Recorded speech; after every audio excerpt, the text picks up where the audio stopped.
Good morning. My name is Steve Mosier, and I'll be the moderator for this particular forum that we have these two individuals up here to my right, your left. I'm a member of the local NAACP Political Action Committee. Our committee is working to increase voter registration, getting out the vote, and voter education in our community. The local NAACP Political Action Committee is part of the Voters Coalition, and the coalition is in conjunction with the League of Women Voters, and we're trying to, one of the first times, I don't believe they've done this before, but they're now having a forum for the primary, which is, in itself, is a partisan election because you have to be registered either a Democrat or Republican. So we're going to try this and see how it works. If it works as they anticipated, expect to see it going down the road, and things will happen a little bit more frequently. All right, so, and we hope that this serves as an educational tool for you to learn more about the candidates and what they hope to do for your community. And as I said, this is the first of 3 candidate forums. The forum is featuring the candidates, and hopefully, Joe, I get your name right, Joseph Sahorik? Nailed it. All right, and a state representative from District 65 is Liz Bennett. Okay, now the forum will last about 45 minutes. So in opening, each candidate will have 2 minutes to give an opening statement, and 2 minutes for a closing statement, and then answer the Q&A. Hopefully there's a lot of that, and that'll be roughly about 2 minutes, and we may adjust that if we get a lot of questions, because we want to try to get in as many questions as we can and allow the 2 individuals to give you their view on what those topics are. So if we have to, otherwise the max will be 2 minutes as far as each question, or it could be less. Okay, and then we have the timekeeper that's sitting in the first row, and when a half a minute of speaking time remains, the timekeeper will hold up a card that says 30 seconds, indicating speakers have 30 seconds to finish their answer. At 15, the same thing, 15 seconds, and then we go, and then the final one is stop. And I'll give you a little bit to finish your thought, but not that long, because then I will jump in and say thank you and move on to the next speaker.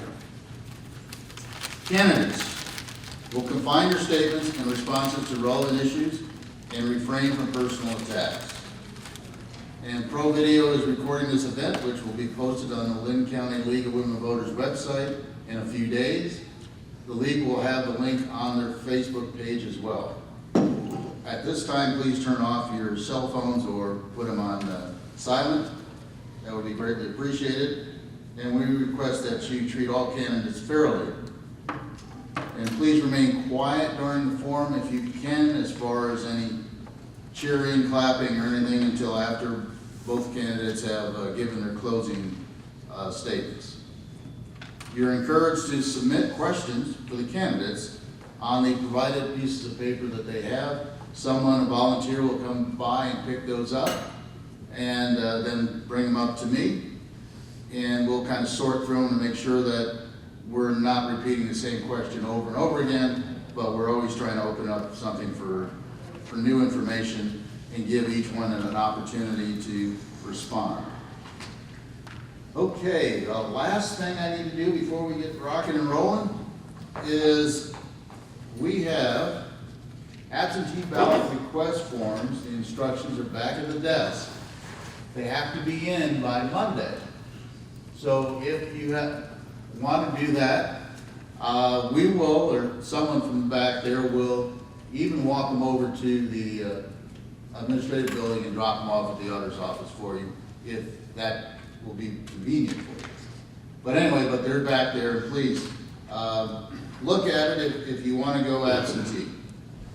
All right, now we have 2 minutes. Starting with, we're doing it alphabetically by first name. Joseph is starting it off with his opening comment, opening statement here. Good morning, everyone. Thank you so much for coming out. Big thank you to the League of Women Voters for putting this on and giving us this opportunity. Thank you, Steve, for moderating this and being part of that voter coalition. Really appreciate that. Turnout is going to be huge this cycle, and we need to push as many people to the polls as we can. A little background on myself. Well, first of all, I'm running for the open Senate seat of State Senate District 39, which is the southwest side, large chunk of the southeast side, and some of the northeast side around the Mountain View area. When redistricting happened, I was looking at the maps and just thought, with how blue collar and sort of labor oriented this district has become, this is really a chance to step up and keep pressuring for progressive issues while also being a very strong and reliable voice for all the hardworking men and women of the district. A little background on myself: I've been a union iron worker for 17 years. Started the apprenticeship back in 2005, which makes me feel very old every time I think about it. Worked my way through the field, through various roles throughout the union, and about 6 years ago I became the political director because I've always followed politics and always seen the important connection between the organized labor movement and local politics. They both help each other. It's a very symbiotic relationship.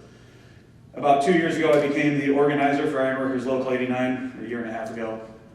So in my day job I go out and I find people who are underrepresented and unrepresented at work. These are folks who are making too little money, have no access to health care, have no access to a secure retirement, and just being worked in unsafe conditions. So every day I go to work and I fight for people like that, and I'm confident that I can take this fight to a larger venue and really be a good voice for all the hardworking women and men of the state of Iowa up at the Capitol.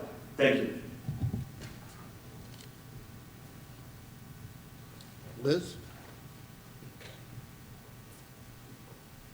Thank you, Steve.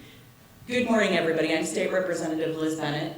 I appreciate all of you coming this morning. Thank you to the League of Women Voters for giving us this forum to share our views with voters and allow people to participate in the process. And also thank you to everybody who is watching at home and who will watch at home. Thank you to all of you who have supported me over the past 8 years as your state representative, because the past 8 years have been some of the most politically tumultuous times many of us have ever seen. And because of your support here at home, I have been able to expand my advocacy, not just from fighting on the State House floor for issues like workers' comp, better wages, clean water, a clean environment in our public schools for our kids, but I have been able to be here at home responding to the attacks of the Reynolds administration and the Trump administration. So many of you I know because we were out there together when the former president attacked Muslims. We were there at our Mother Mosque together defending our friends and neighbors. You know me over the past 8 years because every single time there has been an uproar or an upset, I have been there leading the community. So I appreciate you in supporting me for doing that because that's how I've been able to do that. I'm running for state senate now because with the extremity of the Reynolds agenda, it is time to send in our A team. Over the past 8 years, I have developed the experience, the knowledge, and the capability to do this job and go in there and fight for you. Now more than ever, we need strong leaders who are experienced, and that is what I have done. One final thing is that I want to thank you again for your support of me in the State House, because even in a Republican-led State House, I am one of the rare representatives who has been able to actually write a bill and get it passed in the State House, and that's experience I'm taking to the Senate. I ask for your support today. I don't know how to shut that off, if that's okay. Well, it's still running, sorry about that. Okay, so now we'll get into the Q&A section of this part, and if you have questions, please raise your hand and somebody will come by and pick those up. There we go. And while they're doing that, I've got a couple of questions that I can throw out at you. And first question, and we're gonna go with Liz being the opportunity to answer first. What do you think of are the top priorities of the legislature should be?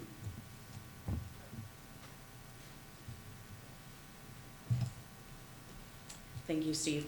So I think that rolling into this next session, we have some big fights on our hands. I think that education is the absolute foundation of opportunity in our state, and we have seen over and over again that our public schools have been underfunded. We have got to continue making this a priority.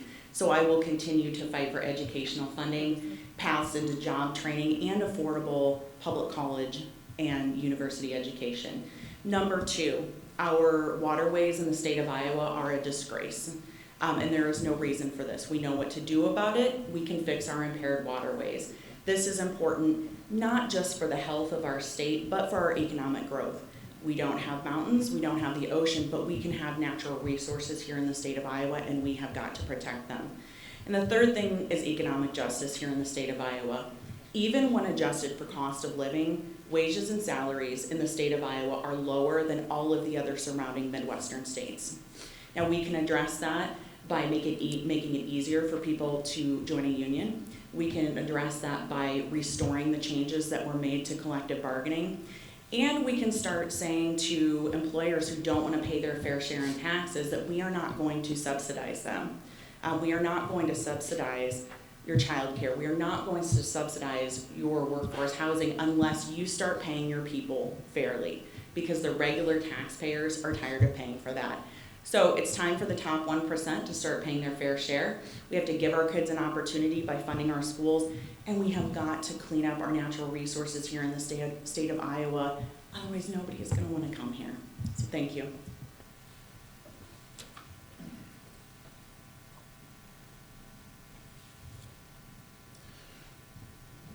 I think the big priorities that we're facing going into this, we have wage theft and worker misclassification that is crippling our economy across the state. Employers will come in and basically list their employees as independent contractors when they're in fact working employees. They do this so that they can skirt around paying into workers' comp claims. They can skirt around paying into unemployment insurance. And it's costing taxpayers and in municipalities and counties and states billions of dollars across the country.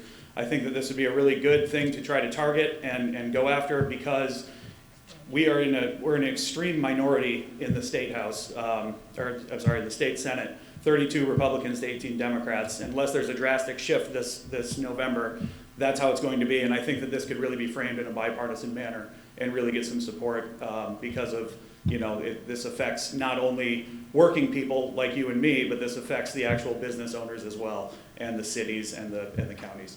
The other thing I agree with my opponent on is education. We need to be doing everything we can to make sure that the public dollars are going into public schools. The fact that we've been underfunding our schools for a decade now, intentionally crippling and weakening them, and now the proposition and the threat of pulling even more money out from that, this $5,500 voucher program for or a scholarship program, that's going to pull even more money out of a system that is already hurting and in decline.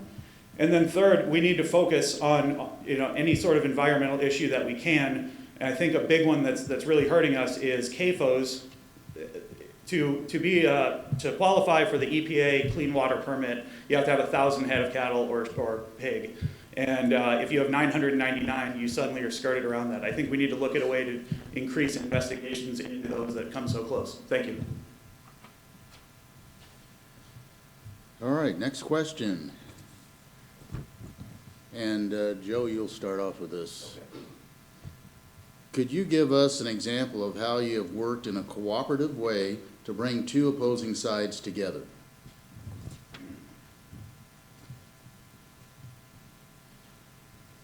So my day job is a union organizer. What that means is I go out and I find people working for companies that are treating their employees, less than good.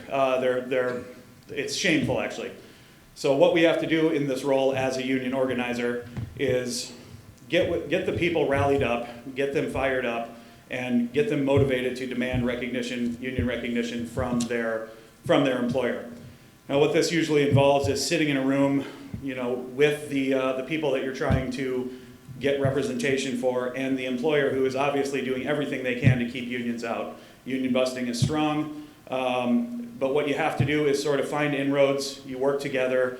You negotiate little bits here and there, and then just everything you can do to try to better the lives of these workers that are up against a Goliath of a company. Very recently, we had a couple of gentlemen that I found on a job site that were being paid grossly under what they should have been. No access to health care whatsoever, not even a plan that they could buy into. And for retirement benefits, they were being offered $250 a year into a 401k if they worked that whole year. And how can anyone possibly live off of that? So we worked with them for several months in an attempt to try to get the company to come around and gain better respect for their workers. In the end, we ended up pulling those workers over and bringing them into the union, and now they have access to their health care, they have access to full pension benefits, and they're making a living that they can actually feed their families with. So I think the experience that I have from dealing with these companies, with these people, is a great example of how I would be able to work in a bipartisan nature and actually get things accomplished. Thank you.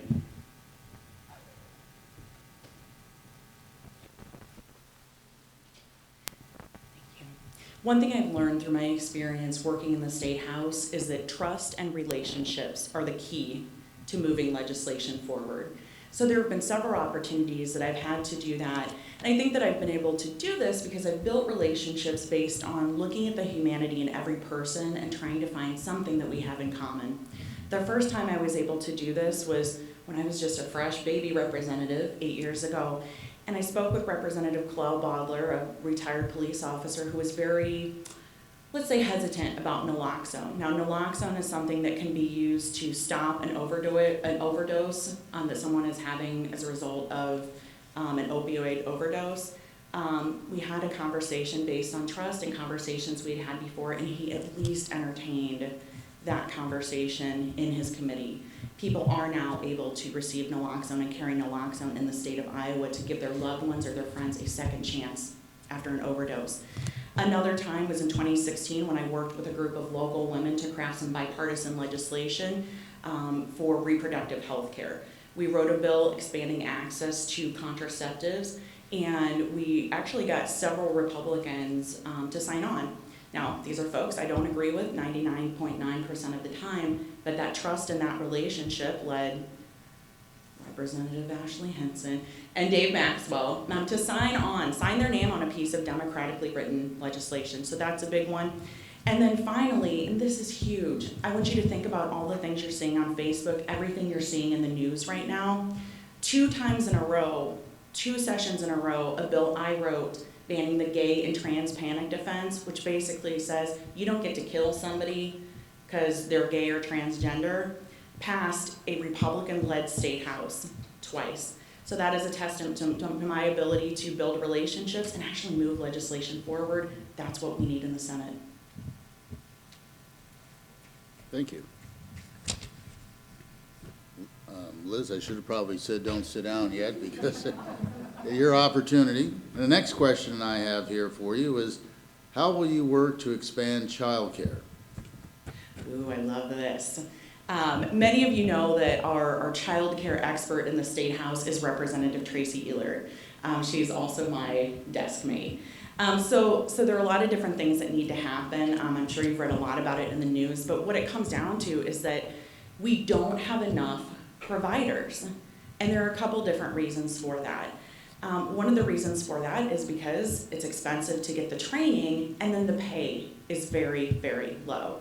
So we are going to go ahead, we have to expand reimbursement rates for childcare and childcare waivers. That is just the bottom line. We've seen a lot of different things that the governor has proposed, et cetera. The bottom line is that people are just not getting paid enough, and some of these folks cannot afford to do the job. So I think that's the root of the issue, and we're gonna have to start there.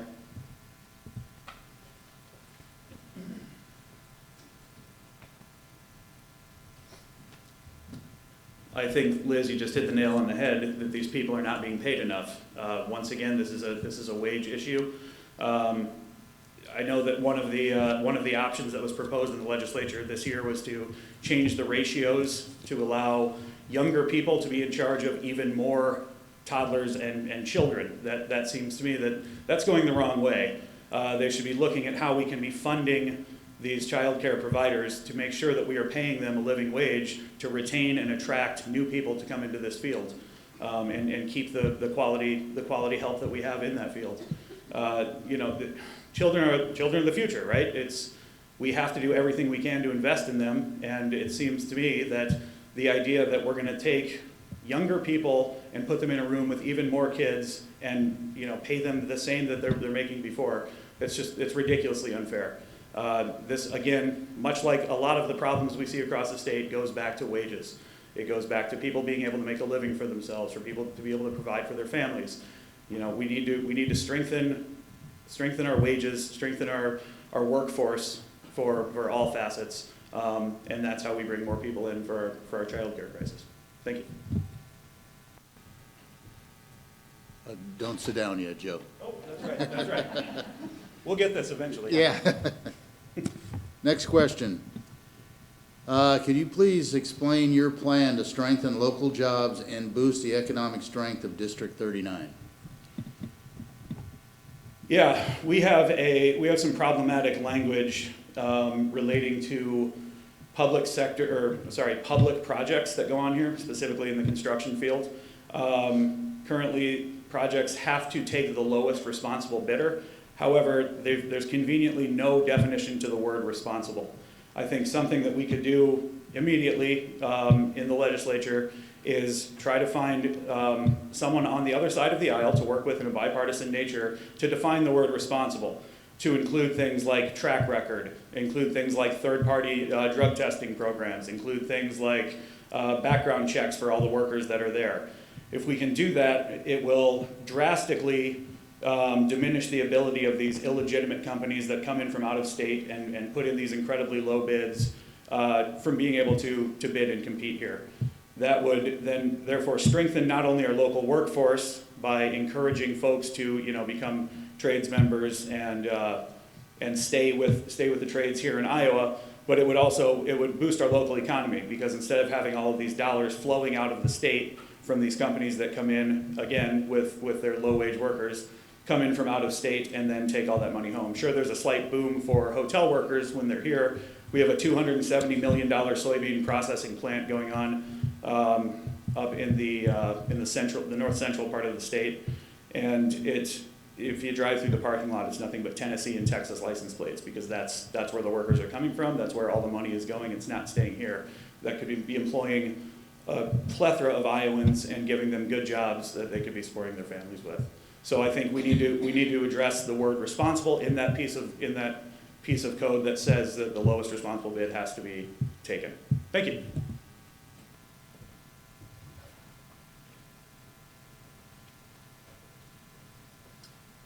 Thank you. So I served as the ranking member on the House Economic Growth Committee under two different leaders, as well as serving on the Governor's SEAM Advisory Council. So I've dug my hands into economic growth quite a bit. One of the things that doesn't get talked about enough is the fact that our unemployment rate is so low here because of people leaving the state, because people can't find childcare, because it's too expensive for some people to work because of those other costs involved, that we actually have companies who have looked at coming to Iowa, who want to come to Iowa, but they do not move here because the workforce is simply not here. So on the one hand, we have Governor Reynolds blaming people for being poor, cutting off unemployment benefits, and somehow saying that that is going to fix our workforce shortage, which we know by the numbers is false.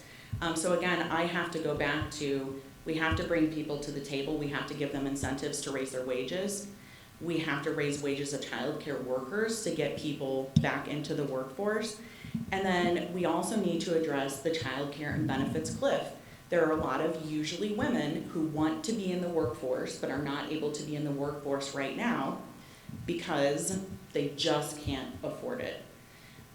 Or they would like to level up. They would like to seek a promotion at their job. Maybe they would like to get a better paying job in a trade, but if they do that, the increase that they receive will far outweigh anything else they are getting in the support for their kids.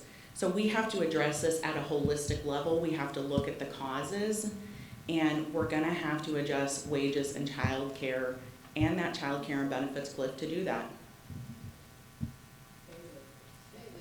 Liz, yeah. All right, next question. Please explain what work can be done to enhance public health in order to be more prepared for future health crisis. Ooh. Support Deidre DeGier and get rid of Kim Reynolds. That's a start.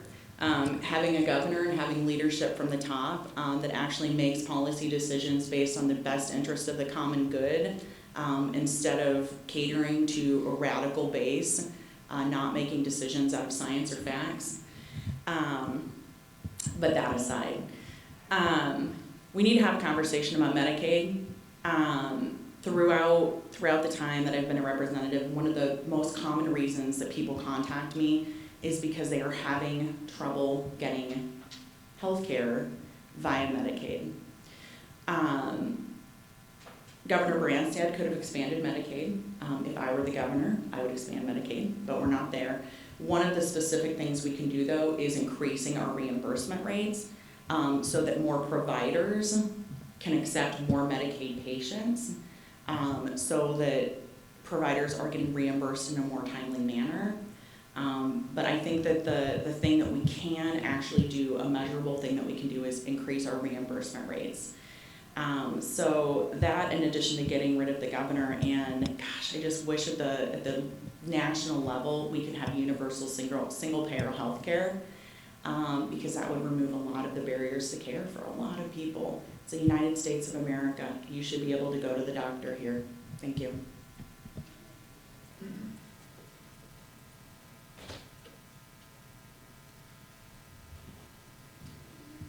I think we can all agree that our healthcare system is fundamentally broken and needs to be radically revamped and addressed.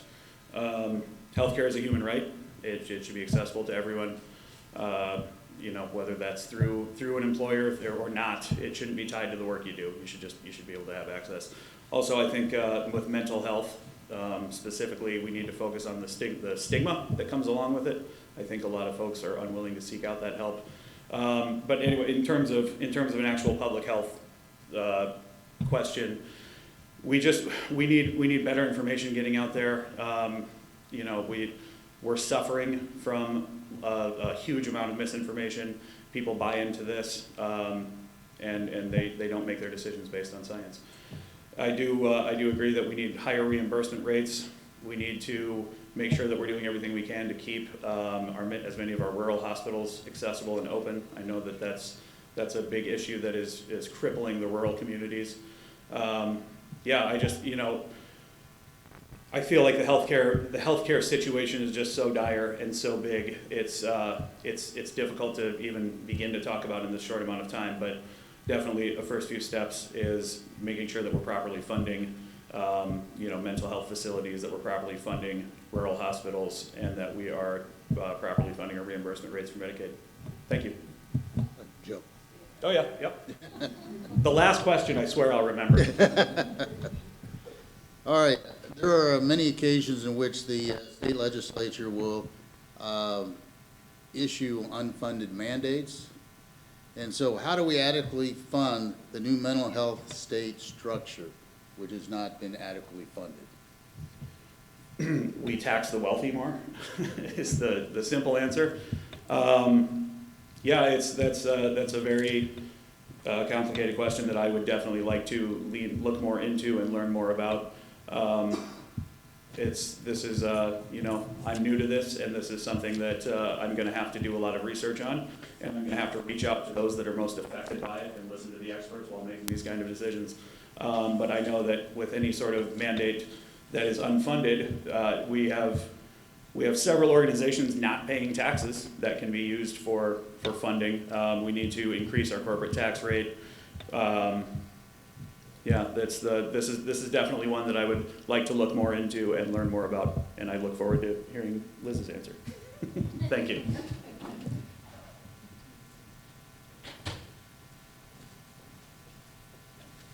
Well, I'm really happy to hear that we agree that people should be paying their fair share. And we have seen, again, with the most recent Reynolds tax giveaways, that yet again, the top 1%, the biggest corporations, are not paying their fair share. They are reaping the benefits of the roads we build and take care of, the education that our teachers lovingly bestow upon our kids, and they're not paying their fair share, and we see that in our state budget. So that's number one. Number two, show me your budget, and that'll tell me what your priorities are. Okay? It seems to me, we're gonna debate budget bills when we go back to the Capitol on Monday. It seems to me like, we always seem to have money for a baseball stadium. We always seem to have money for somebody's pet project. And you know what? Fun's good. I like fun. But the way that I was raised, you take care of your basic needs before you go off and do the fun stuff. So my priorities for the state would be going through line by line and seeing where are we putting that money that should be going to mental health. We also, our rainy day funds are full. We have a surplus. Now that's not necessarily sustainable funding, but it would give us an awfully good start. It would help an awful lot of people if instead of just, keeping that money in reserve, or planning to use it for a gift certificate program for private schools, we actually looked at our priorities, took care of our people, and funded our mental health system. The money's there. It's priorities.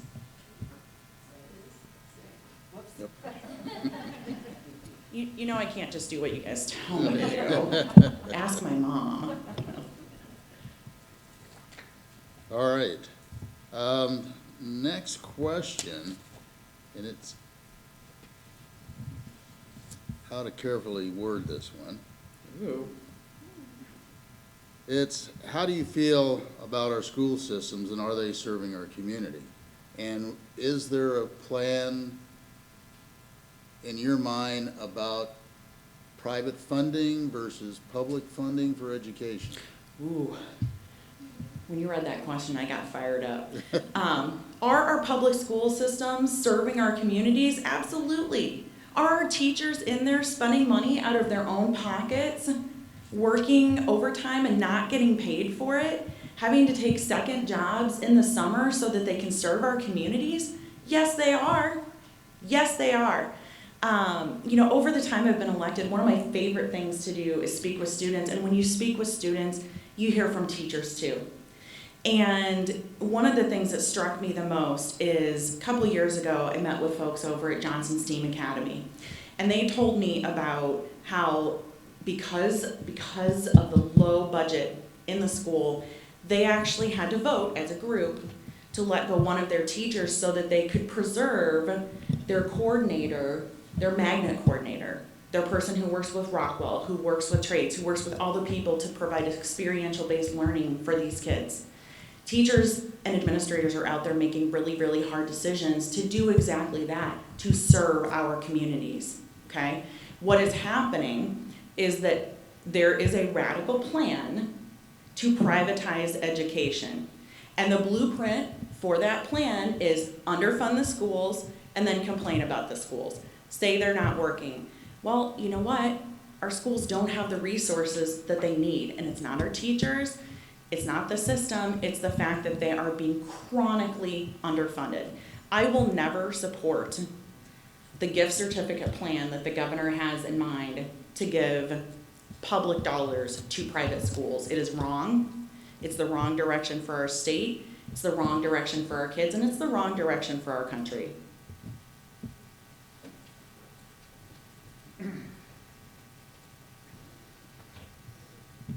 I agree. Yes, our schools, of course, are serving our communities and serving our kids. Public schools take all children, all students. They don't choose which students they're going to educate. They don't choose which students they're going to be able to provide this education for. Free and appropriate education for everyone. That's public schools. That's where the money needs to stay.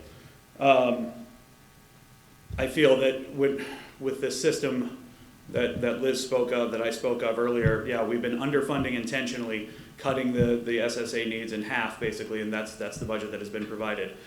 it's pretty tough to sustain. It's putting teachers and educators in a lot of precarious situations where they're spending their own money, using their own resources for everything. And then at the same time, we're hearing about how terrible the public school system is from those that want to funnel the money into private funds where the accountability is not there.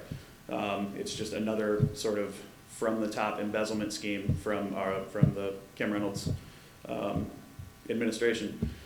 So the public schools are absolutely serving the communities. It's the opportunity for kids, no matter what their parents do for a living, or no matter what their zip code is, or no matter if there's some sort of educational challenges that they may face, they have a place to go and get that appropriate education that they all deserve, that we all deserve. Thank you. Sure. Yep, we're good. Why is it so confusing? I don't get it. If you have a question you need to raise your hand so somebody will come and get it. There you go. Next question. What is your plan to help rebuild the crumbling infrastructure in Iowa, such as bridges, roads, rural broadband, water treatment, just to name a few? The list is long. I don't want to cut into your time, but go right ahead. The list is very, very long. That is very true. We have, President Biden has and the Democrats in the federal level have secured quite a bit of funding. I think it's somewhere around 125. Well, no, I'm sorry. I don't want to throw out numbers if they're not accurate. I know that we have quite a bit of funding coming here to Iowa. I want to make sure that we're doing everything we can to get our fair share here in this district, in this city. I think this goes back again, though, to we need to strengthen our workforce here in Iowa, especially those that are in building trades, that are in broad communications. We need to strengthen our infrastructure by pushing more people into the trades, making the trades more of a desired, sought after spot. We push for people to get their degrees, but we sort of ignored apprenticeship programs and various trade routes. But if we can build up a solid workforce here in Iowa, and then once this funding hits and we start seeing that come in, we have a workforce here that is ready and they're able to man these jobs, to build these things locally, keep the money in our economy. And then it's going to be a cyclical sort of situation where the money is coming here, the workers are getting paid well, they're spending it here, it's staying here in the state, and it's just going right back into to help fund all of the infrastructure across our state. Thank you.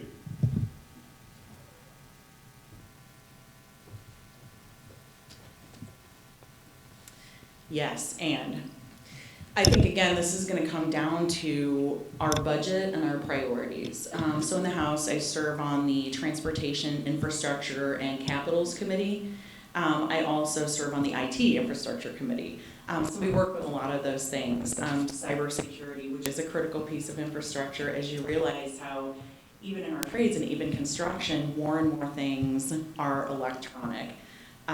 You can really harm our jobs when you don't have proper cybersecurity.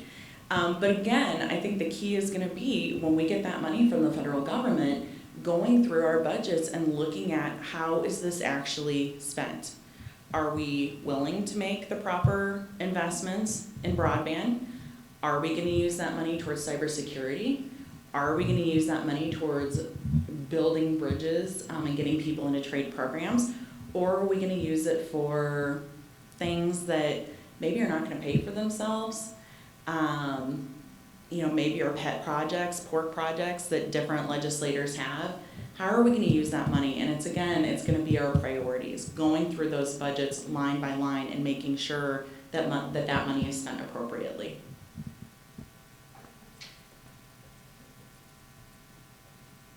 Liz. Yeah. Can we just not do this next time? Can we just switch next time? It seems like it would be easier. The next question I have is dealing with animal rights, in which Iowa does not have an outstanding record. What is your stand on the issue, and how would you address it?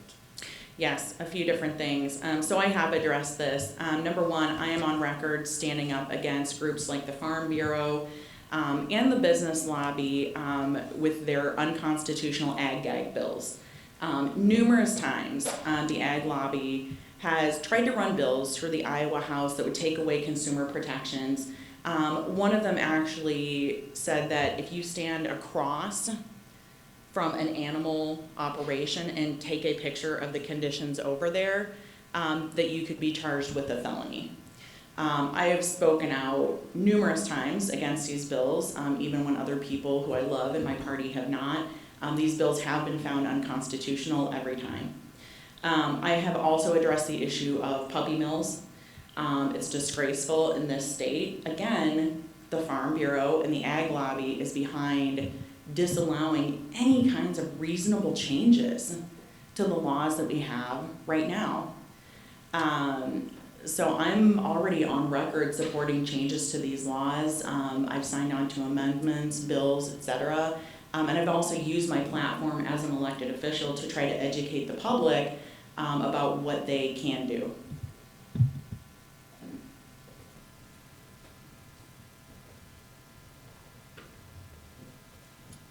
Liz, I actually just want to start by thanking you for all the work and advocacy you do for animals in the state of Iowa. These ag-gag laws are absolutely disgusting, and your puppy mill work is really, thank you for that. I don't have, a record or experience to go off of on something like this. What I can say, though, is animals to me are beyond important. I'm a vegetarian. I have 4 cats and a dog. My mom raised me to be very empathetic towards all creatures, especially those that need, that are most vulnerable. Animal rights has always been a huge issue of mine from the time I was in middle school, taking part in any sort of rallies I could attend, anything like that. So, like I said, not having legislative experience, just know that the level of empathy that I have, I would do everything I possibly could to push for, the removal of these ag-gag laws and any sort of felony for animal cruelty, anything like that. So, once again, though, Liz, thank you for the work you do. Thank you. Joe. Stay there, Joe. stay there, yep. Only one step that time, Yeah. We're getting better. Yeah. We're getting here close to the end here, so I'm going to throw out, I've got 2 questions that I kind of want to visit on. And this one here, would you support and advocate to reverse the ban on PLA, Project Labor Agreement, and why or why not?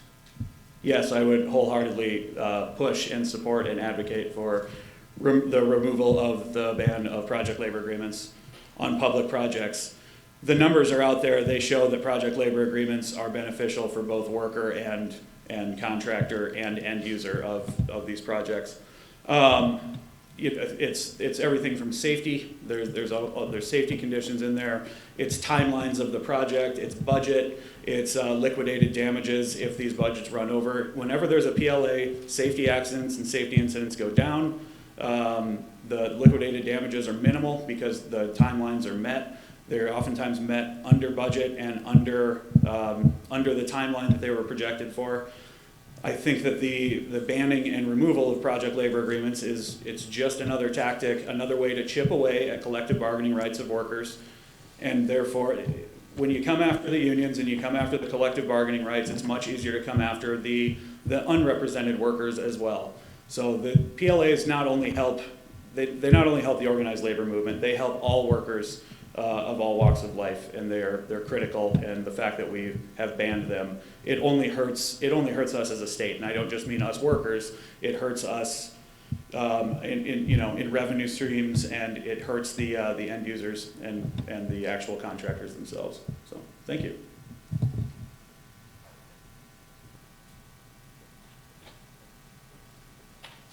It does feel good when we agree on stuff. I'm with you on that. For all the reasons that you stated. And I think that this is a gateway into a larger conversation about how the current administration views people who work, working people who have a budget, who know what it's like to get to the end of the month and maybe not have the money to pay the phone bill. I've been there.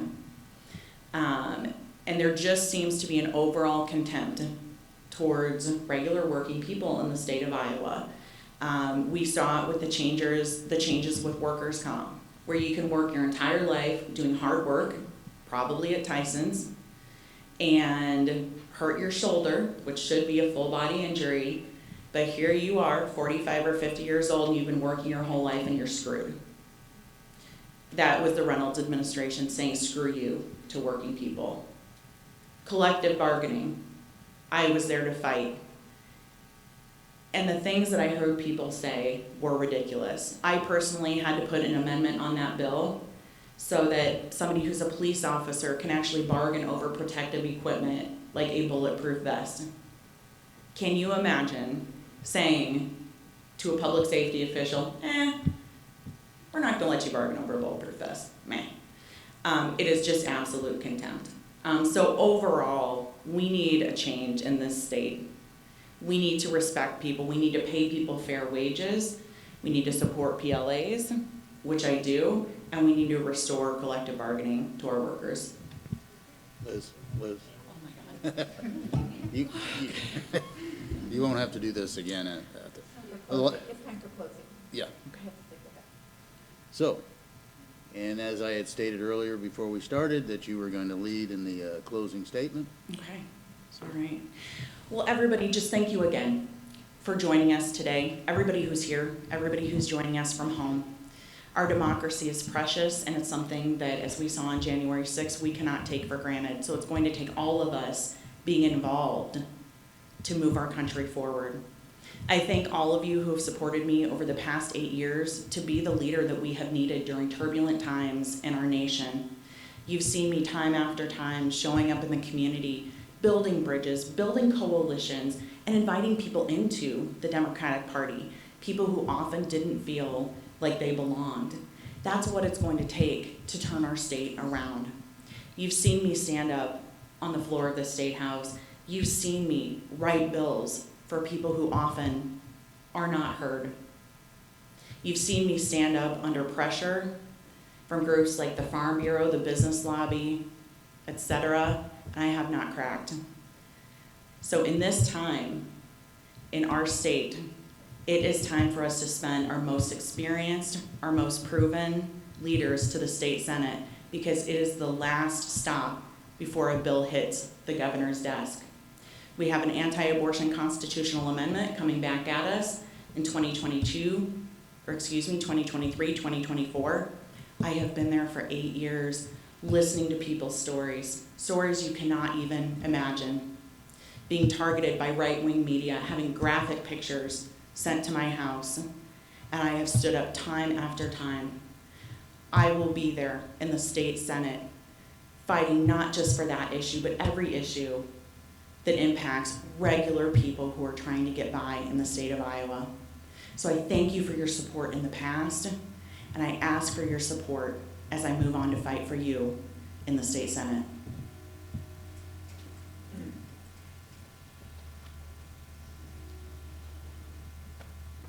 First of all, I'd like to once again thank you all for coming out and taking part in this. These are critical. It's good to take a stand and just come out and hear both sides and show your support and be a part of this process. So thank you again to the League of Women Voters. Thank you again, Steve. Thank you all of you for coming. Thank you everyone at home. I don't have a record to run on. I've been a union iron worker for 17 years, a labor organizer, and a political community activist for the past 6 years. I show up for all the events that I can. I've been an active member of the Lynn County Central Committee for 6 years. I was an elected member of the State Central Committee for 2 years. I want to clarify that once elected, I will not only be an advocate and an ally still, but I will actively seek out ways to listen to you as the voters. I will set up monthly, meetings even during session, coffee shops, things like that. I want to have a very open line of communication to learn the things that I don't know. And I do admit there are issues that I am not on top of, and that it will take some educating. And I want to go to through the proper channels to learn about that stuff.